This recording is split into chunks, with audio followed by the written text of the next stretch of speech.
समय मेरी बात सुन। सब कहने सुनने के लिए कुछ रह नहीं गया डीसी। तूने बोल दिया जो बोलना था। अब तुझे अपना एक नया दुश्मन मुबारक हो। And all thanks to your wifey the great भाभीसा।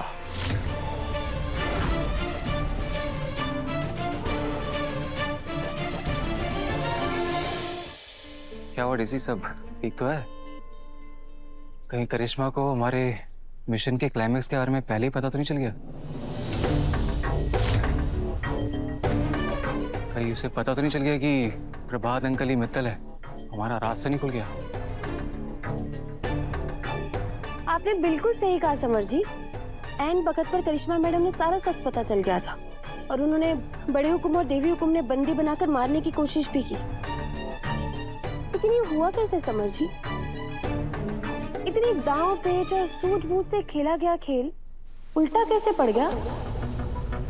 Plan fail होने का दुख मुझे भी है, पर क्यों हुआ, कैसे हुआ, किसने किया, इन सब सवालों के जवाब मेरे पास कैसे होंगे? होने तो चाहिए समर जी, क्योंकि करिश्मा मैडम ने साफ साफ कहा है कि कोई घर का ही भेदी है जिसने इस बार लंका को नहीं अयोध्या को छलाया। कोई है जो हमारा अपना होकर भी दुश्मन की तरफ है। कहीं वो भेदी आप ही तो नहीं है समर जी? एक्सक्यूज मी, होश में तो हो? तुम्हें पता भी है तुम मेरे ऊपर कितना बड़ा इल्जाम लगा रही हो? डीसी, तेरी वाइफ ही मेरे ऊपर इतना बड़ा इल्जाम लगा रही है तो चुपचाप खड़ा हुआ है? ये तो पहले दिन से मुझे डिसलाइक करती है, पर इसका मतलब ये नहीं है ये मेरे कैरेक्टर पे उंगली उठाएगी। समर, हमारे नजरिए से देख तो ये वसु का शक गलत नहीं लगेगा। करिश्मा ने खुद कहा है कोई हमारा अपना था जिसने उसे सारा प्लान बता दिया। I can't believe it। अपना भी बोल दिया और गद्दारी का ठप्पा भी लगा दिया। समर, मैंने तेरे लिए क्या नहीं किया डीसी?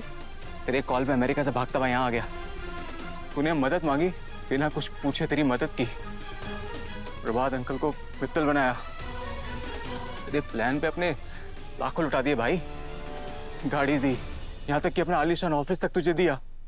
पर मुझे क्या मिला? ये गद्दारी का ठप्पा, ये बेइज्जती, ये इल्जाम।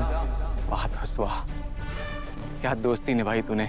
समर बेटा, हमें इस हार की उम्मीद नहीं थी, इसलिए हार का दुख शक बनकर तुम पर फूट रहा है। समर, वो एक्चुअली में नहीं डीसी, मैं यहाँ दोस्ती निभाने आया था तो दुश्मनी मोड़ लेके जा रहा हूँ। पर ये बेइज्जती, ये इल्जाम याद रहेगा दोस्त। समर, मेरी बात सुन। सब कहने सुनने के लिए कुछ रह नहीं गया डीसी। तूने बोल दिया जो बोलना था।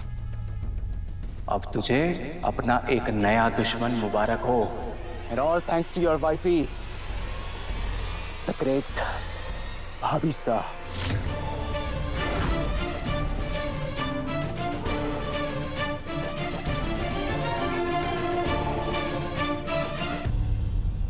शायद हमें इतना कड़वा नहीं बोलना चाहिए था।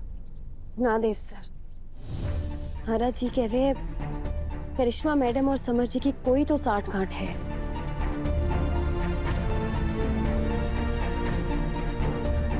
लेकिन इस वक्त हमें देवी हुकुम पर ज्यादा ध्यान देना होगा। डॉक्टर साहब ने कहा है देवी हुकुम ने उनकी पुरानी यादों के ज्यादा करीब लाना होगा, तभी देवी हुकुम ठीक होगी। वसु बिल्कुल ठीक कह रही है देव, हमें चंदा को घर लेके जाना होगा और चाहे कुछ भी हो जाए मैं चंदा को पहले जैसा करके रहूंगा। आइए मस, आपने बिल्कुल सही कहा पापा से। अगर हमें मासा को ठीक करना है तो इस घर में बार बार लेकर आना होगा। इस घर में मासा की आत्मा बसी है और आज नहीं तो कल मासा की आत्मा की आवाज उन्हें फिर से पहले जैसा कर देगी।